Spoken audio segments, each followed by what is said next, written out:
지금 민주당에서 그 국정조사 요구를 해놓은 상태입니다.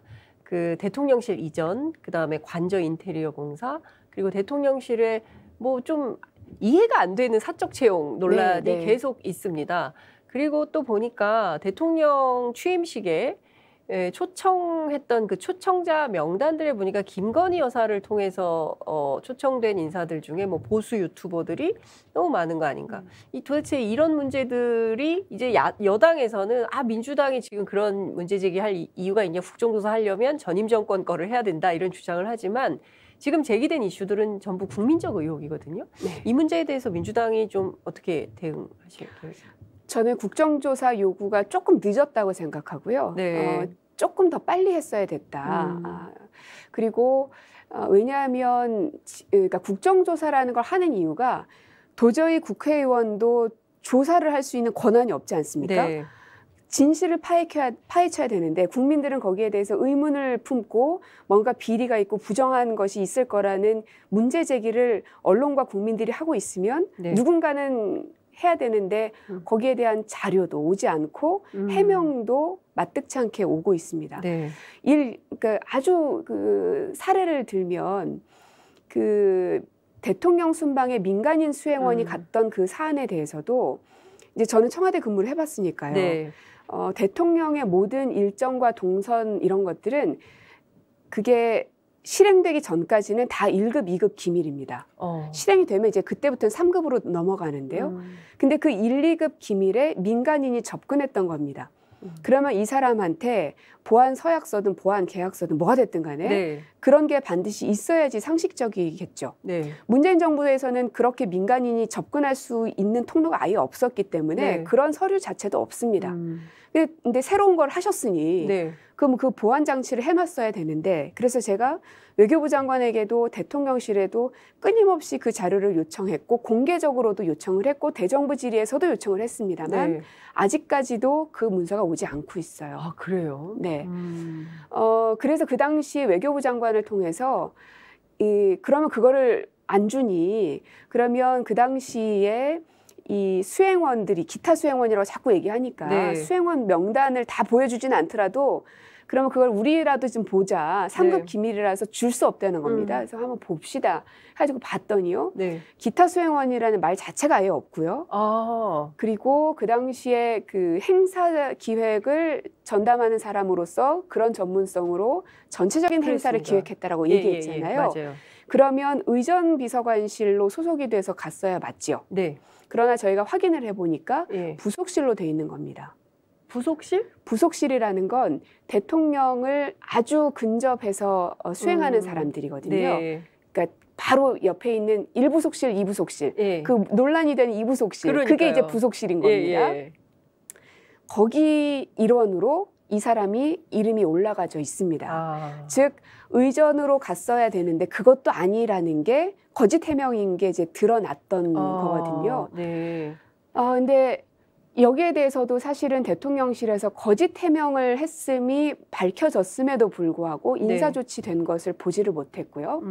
그리고 아까 말씀 주셨던 그 대통령 취임식 당시의 명단도 진작부터 저희가 제보받은 게 있어서 그 요구를 했는데 행안부에서는 그것을 파기해버렸습니다. 파기했다고 저희한테 얘기까지 했습니다. 그러니까 개인정보 때문에 파기했다. 뭐 이런 거. 그러나 오늘 운영위가 펼쳐지기 때문에 거기에서 새로운 사실들이 드러날 수도 있는데 제가 이제 제가 운영위가 아니다 보니까 운영위에 계신 분에게 뭘 요청드렸냐면 경호처한테 물어봐라. 왜냐하면 대통령이 임석한 행사는 테러 위험 등이 있을 수 있기 때문에 그 해당 부처가 관리도 하겠지만 경호처가 관리를 하지 않으면 안 될 겁니다. 상식적으로. 거기에 누가 들어가 있는지를 경호처가 확인해서 들여보내는 절차를 당연히 거치겠죠. 그러나 한 번도 경호처한테 그것을 물을 수는 없었습니다. 운영위가 열리지 않았기 때문에. 물론 저희는 서면으로 답변을 요구했지만 당연히 답변은 오지 않았고요. 있다 없다도 얘기 안 하고.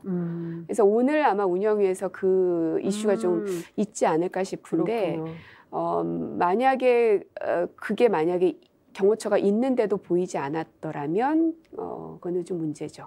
지금 보면 그 위법한 내용들이 많아서 경우에 따라서는 처벌 대상이 될 수 있는 그럴 수 있죠. 예, 사법 처리 대상이 될 수도 있는 이런 상황인데 이 부분에 대해서 지금 국정조사하지 않겠다. 이것은 있을 수 없는 일 같은데요. 그렇죠. 민주당 단독으로라도 열어야 되는 거 아닙니까? 그래서 저는 이제 우리 지도부가 지금은 이제 비대위 체제이기 때문에 곧 일주일만 지나면 열리잖아요. 이 문제에 대해서는 이 국가 기밀 유출에도 해당이 되고, 그리고 그런 인사 문제에도 뭔가 이 문고리 실세들이 작동을 했을 수 있기 때문에 사실은 최순실 사건이 터졌던 것과 유사한 사례들이 여러 건이 보입니다. 그래서 이거는 더 이상은 국회의원으로서 가다울 수 없어서 국정조사를 요구하는 것이고 그것을 받아들이지 않는다면 뭔가 있다는 것을 본인들이 증명하는 거라고 저는 생각해요. 안 받을 이유가 없다는 겁니다. 예, 저희가 충분히 국감처럼 할 수 있는 거면 하지요. 근데 그게 말씀드린 것처럼 아무런 자료도 협조가 되지 않기 때문에 진실을 파헤칠 수 없어서 부득이하게 국정조사를 요구하는 것이어서 국민의힘에서는 그게 깨끗하다면 오히려 받아서 그걸 털고 가셔야지 안 그러면 계속 최순실의 프레임에 윤석열 대통령이 둘러싸여 있을 것이다. 만약에 안 되면 저희로라도 저는 해야 된다고 생각합니다. 왜냐하면 이게 민주당이 야당으로서 공세를 펼치는 게 아니라 너무나 국민적 그 의문과 의구심들이 눈덩이처럼 불어나 있기 때문에 이거는 해결하지 않으면은 정부로서도 굉장히 어려운 일이라고 생각이 들어요.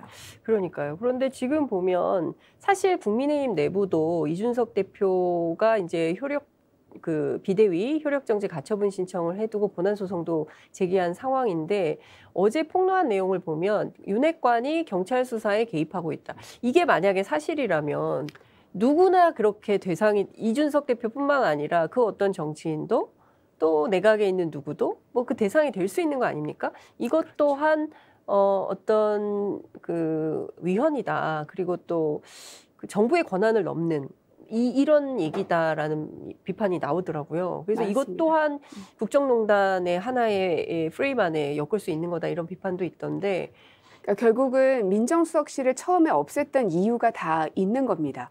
이부속실을 없앴던 이유도 다 있는 것이고 제가 판단했던 이유는 이부속실을 없애는 건 김건희 여사가 하고 싶은 대로 두겠다는 의미구나. 마음대로 하겠다는 거예요? 맞습니다. 왜냐하면 이부속실이 있으면 여사는 어떤 법적 권한이 없기 때문에 예산을 쓸 수 있는 어떤 권한이나 이런 건 없습니다. 다만 이부속실을 따로 두면 조금 더 투명해지죠. 아, 이부속실에서 요만큼을 썼구나는 걸 언젠가는 알 수 있게 되잖아요. 그러나 지금은 1, 2부속실이 통합되어 있기 때문에 대통령이 쓴 돈인지 여사가 쓴 돈인지를 확인할 수 없군요. 아무래도 그러지 않겠습니까? 1, 2부속실이 나눠져 있지 않기 때문에 그래서 그 우려를 계속 얘기를 했던 거고 민정수석실 같은 경우는 말이야 뭐 검찰이나 뭐 이런 것들을 독립시키기 위함이다. 그리고 그죠 독립시키기 위함이다라고 이제 말씀을 하셨지만 결국은 물밑에서 직접 모든 걸 다 하겠다는 의미인 것이죠. 실제로 그게 어제 얘기했던 이준석 대표가 했던 그 발언에 녹아 들어가 있는 것이고요. 사실은 민정수석실은 이 검찰이든 경찰이든 이것을 갈 수 있는 하나의 통로이기도 하겠지만은 또 대통령과 영부인을 수사할 그러니까 수사라는 표현이 좀 그렇지만 어쨌든 비리가 벌어지지 않게끔 예방하는 차원이기도 하거든요. 근데 이제 그 기능을 지금 싹 다 없앤 거잖아요. 그래서 저희가 특별감찰관이라도 그럼 빨리 만들자. 지금 김건희 여사로부터 생기는 여러 가지 문제들이 많은데 민정수석실이라는 게 이게 보호하는 역할만 하는 게 아니라 예방하는 역할도 하는 겁니다. 눈이 많아지는 거거든요. 그 사람을 보는. 특감은 수용하겠다는 입장, 뭐 국회에서 요구하는 대로 즉각 수용하겠다. 뭐 이런 입장을 밝혔는데 또 하나를 끼웠어요. 북한인권재단 이사를 같이 선임하자 이런 주장을 하고 있습니다. 그러니까 약간 끼워 팔기 비슷한 느낌도 좀 드는데 그러니까 자꾸 이제 꼼수를 자꾸 부리는 건데 좀 다른 문제인데요, 그죠? 맞습니다. 그래서 사실 북한인권재단 문제는 이게 사실은 그 복잡해요. 남북관계도 고려해야 되고 또 북한에서 내정 간섭이라고 또 난리치면 이게 또 힘든 문제. 오히려 남북관계가 경색되고 한반도가 또 위기로 갈 수도 있기 때문에 좀 별개의 사안으로 구분해야 되는데 이걸 또 묶어서.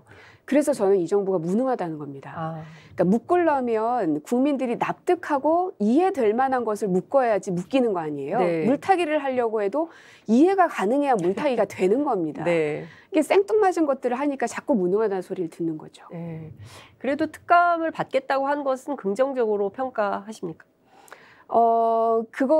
이제 그게 받아져야 받아지는 거기 때문에, 네. 과연 이제 그 속내가 뭔지는 모르겠으나, 받지 않을 수 없을 겁니다. 민정수석실이 지금 없기 때문에. 네.